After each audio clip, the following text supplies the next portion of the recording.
Here on BBC Radio Wales. And when Deborah and Rob James were told just 3 months ago that their 3-year-old son, Dewi, had a condition called diplegia spasticity cerebral palsy, obviously the bottom fell out of their world.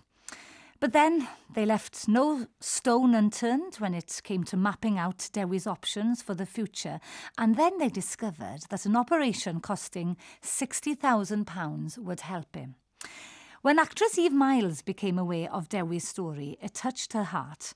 And although she has a fear of heights, she plans to help raise awareness by climbing Mount Snowdon with fellow actor Kai Owen. And there is one minor hitch at the moment because she is currently, well, she was on crutches, but they're not in the room as she walks into the studio now. So Dewi's parents, Deborah and Rob, and actress Myles are here with us to tell us more. Well, good afternoon to the three of you. How are you? Yes, all right. Yeah. So, thanks very much for coming in to see us. To begin with, Deb and Rob, tell us a little bit about Dewi. I've seen pictures of him. He looks an absolute adorable little boy. What kind of 3-year-old is he? Oh, he's a charmer. Is he? With the ladies? But he's very wicked as well. He comes across as shy, but before you know it, he's got you in the palm of his hands, isn't he? Yeah, and he's got an entourage of ladies. Yeah. Does he? Yes, everyone he meets, he kind of manipulates them to get something out of them. So he's got one lady for chocolate, one lady for crisps, one for cake, and he doesn't miss a thing. Oh, right, so he splits them up. Every woman has her use in life. Yes, he does. Oh, fair play to him. He does. He's worked this out at a very, very early age, hasn't he? And when he first had his wheelchair, he was actually in our street and there were some young girls going past and he shouted, "Girls, look at my wheels." And I thought, right, he's got his patter ready for when he's older. Oh, so he's a charmer. He's a typical 3-year-old boy with some confidence, I would say, with the ladies. What is he into? Thomas the Tank, Peppa Pig. Anything which rolls and anything which you can throw, basically. Balls. Yeah. He likes balls. Obviously, he can't kick them. Yes. But he's got a good arm on him, he's got so cannons watch on out. the Right, arms, okay, it doesn't stop him then. No. And tell us a little bit about your daughter as well. Mena, she's going to be 9 in September. She's absolutely amazing. She's beautiful, she's talented, and she just sparkles at everything. And how is he? How is she with him? Does she help him? Absolutely fantastic. Yeah, she does she's everything really for good. him, and he's learnt that as well.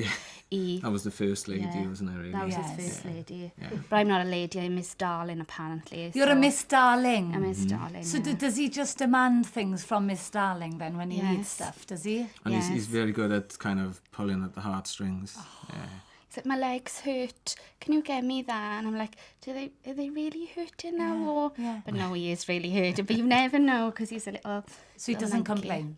No, he's so determined, and I think that's what will get him through this operation because he's not one to just sit down and do nothing. He's a little champ.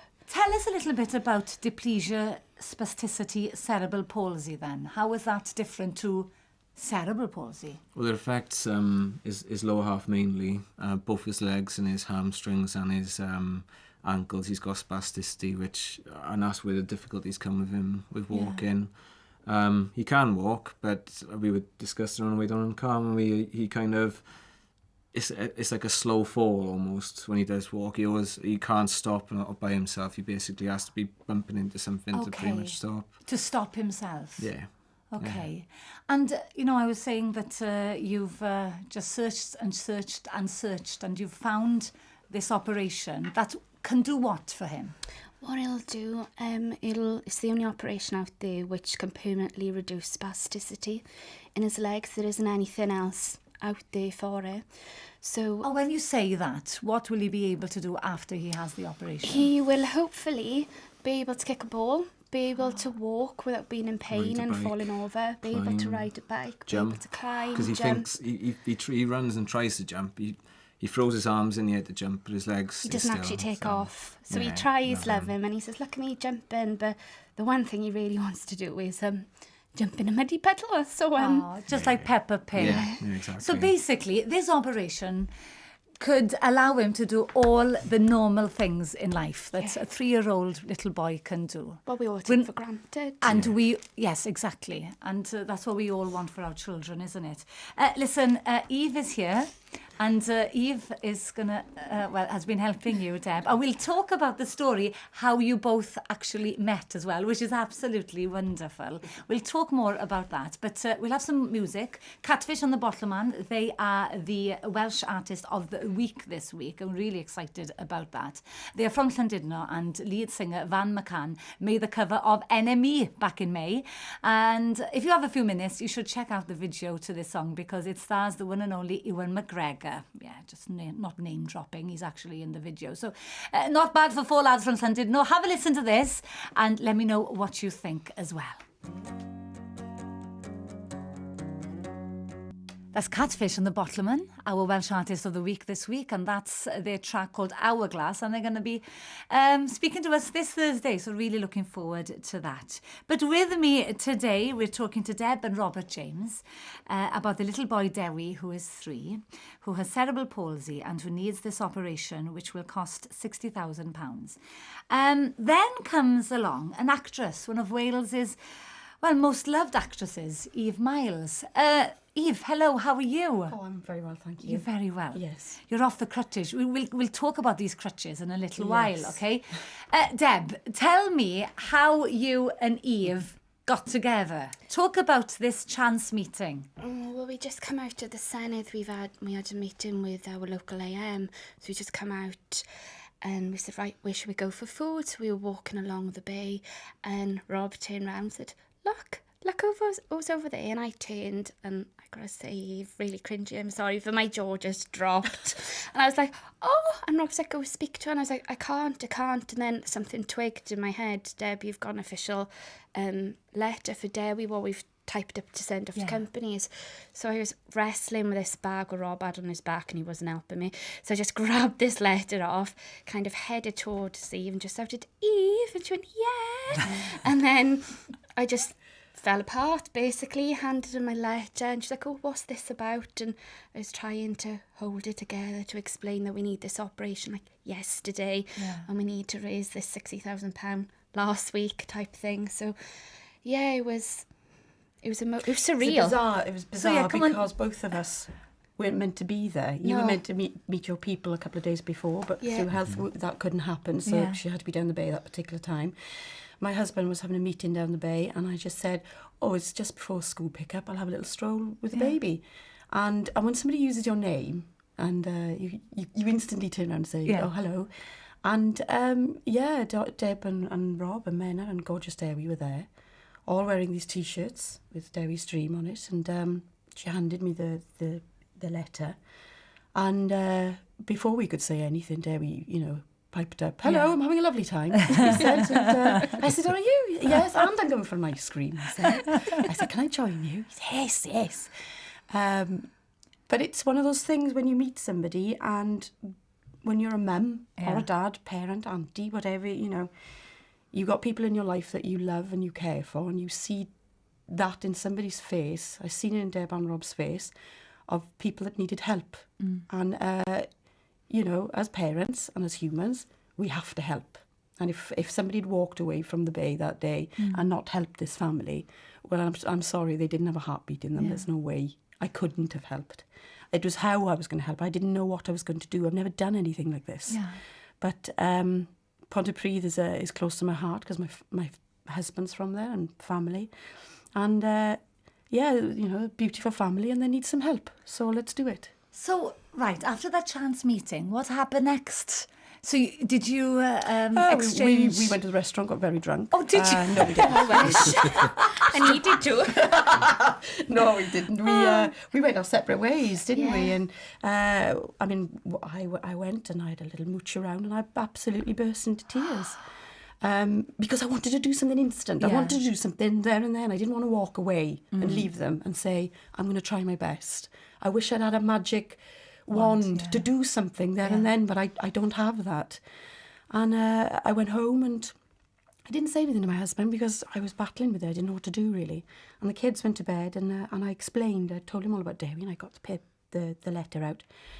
And Brad said to me, you know, you've got 23,000 followers on Twitter. Just tell them not to get a coffee tomorrow. And if they would, just pledge £1. Yeah. What a difference that would make. Exactly. And I think it was in half an hour. It was a completely different case altogether, wasn't it? The response was insane. Yeah. So how much money have you raised already? I don't know, but it's... Are you close to the target now? Oh, God, we're about a third of the way there. We're just Third of shy the way. of 21,000. 21,000 we've raised in And 3 months. and you need the money in order for this operation to happen where? In St. Louis. In St. Louis. In America. US. We could try to have had the operation in Leeds paid for on the NHS, but we would still have to pay for the operation. We've still got to wait on the waiting list. We haven't got time. He needs this operation now before his bones deform. He's in the optimal age group now, isn't he? He's just turned He's 3. at the perfect stage. He's the perfect candidate for this operation. Yeah. But it needs to happen a month ago. It's that desperate. And tell us then what else you're doing. So obviously, because I saw somewhere on Twitter as well that you've been contacting your celebrity friends, Eve. And John Barrowman at his concert recently, did they have a collection? Yes? He's one of my dearest friends. And I knew he was coming to Cardiff. And I didn't know that these two were going to be at the concert. I didn't even know they were fans. Didn't know? No, I didn't know. So I phoned John. And never mind where John is in the world, he gets in touch with me. As soon as he sees my number, he knows he gets back to me straight away. So he got back to me. And I just told him everything. I told him everything that Deb and Rob had explained to me down the bay. I sent him a picture of Dewi and the link to the Dewi streams. And 20 minutes. Right, I'm doing something. I'll do a piece on it tonight in my concert. And bless him, they were both there. He did the big piece and they did a collection and... raised over 3,500. Supposed to be on a night off. That's the night off, and you still raised 3,500. It was our anniversary, wasn't it? We went up Was for the it? anniversary, yeah. Oh, my goodness me. Well, obviously, the fundraising is continuing, and let's come to your little story then about being on crutches, but you've got a mammoth task that you've committed to. Yeah. So you are going to be climbing or walking? What are you doing? I am. You're going to go to Snowdon? I'm not going to pull the faces or say the words because we're on live radio and I've got the parents sitting next to me, so I'm going to try and be professional about this. But yes, that evening, somebody suggested on Twitter, why don't you do something like... Why don't you do something like climb Snowdon or something like that? And I went, right, fine, as long as Kai Owen's up for it, who's my best friend, who plays my husband in Torchwood. Right. And we've been best friends since Torchwood. So he's straight on Twitter, straight away. I'm up for it if you are. I told him all about Dewi. Yeah. He was in tears, crying, going, we've got to help this family. So then he arranges, I said, well, why don't we do more? Let's cram, why did I do that? Let's cram everything into 24 hours. So we're doing Snowdon. I think we're starting about 5 o'clock to get up to the summit. When? In the morning. It's on the 11th of July. Right. And we're going to start early in the morning. And then as soon as we come down Snowdon, we're then doing the longest zip wire in Europe, which goes 100 miles an hour. I'm going to be closing my eyes, sinking at the beach. Because you've got a fear of heights, haven't you? Well, yes, and flying over slate mines. I mean, who hasn't got a fear of that? It's absolutely ridiculous. But we're going to do it. Yes. And then there's another thing called the Big Bounce, where they've got this huge... The trampoline, yes. Yeah, all quite disgusting. But I am determined to help this family. I am determined to get money raised, and I'm going to do whatever it takes to do that. And you've had a bit of a setback. A little bit, yeah. So tell us about what's happened in the garden. I'm rock and roll, right? This household is rock and roll. I'm in the garden picking mint. That is rock and roll, mint in the Rock garden. and roll, I know, how very middle class. I'm in the garden picking mint, and my little baby kind of scampers up the garden. And I turn just to go and get her, and I heard 2 snaps, and my calf muscle snapped. And I'm rolling about on the floor, and my eldest daughter thinks it's hysterical. And she keeps calling to her daddy, going, oh, Papa, isn't Mummy dramatic? And I'm lying on the floor, rolling about the place in absolute agony. So, yeah, it's been a strange week and a half, but I'm on the mend, and I'm fine. And if I can't do the mountain, I'm going to get on Kai Owen's shoulders, and he's going to carry me up there. So we're doing it. Well, it sounds to me that nothing's going to stop you. No, Eve. absolutely not. And... well, the aim now, obviously, is to raise this money as quick as possible in order for Dewi to have this operation. I understand it's a Just Giving page that people could give now. Yeah, and that's a great idea what you said, Eve. You know, don't have a coffee tomorrow. That's £2. Just give it to Just Yeah, Giving. and people think a quid is not going to make a difference. If everybody did, Exactly. it would make the world of difference to this family. It's a quid. We're not asking for any more. No. What's the Just Giving page? Is it justgiving.com/Dewi's Dreams? That's correct, Yeah, that's correct. Just go there and, and give, isn't it? Thank you so much for coming in, because I know you were nervous, Deb, and look at you, you're a natural. Thank you. Send all our love to Dewi. And, Eve, well done to you, and Kai Owen as well for doing this. We really appreciate you having us here today, Well, and no, for us to thank be you. able to Certainly. tell your listeners about this, because it's so important to all of us. Thank you very much. Thank you. For all the very best, and send our huge, huge love to little Dewi. He's probably listening, isn't Is he? Is he listening? Dewi, spin those wheels for us, all right? Spin those wheels. He's got a new lady now. He's got a new. Well, of got course, another I'd lady love to now. meet him. I had hoped that he'd been here today. But Dewi, yes, you look after yourself, and obviously, I can tell that this is going to happen for you. Thank you very much, guys. Thank you so much Thank for you. coming in. And as I said, justgiving.com/Dewi's Dreams. Just give a cup of coffee, isn't it? That's it.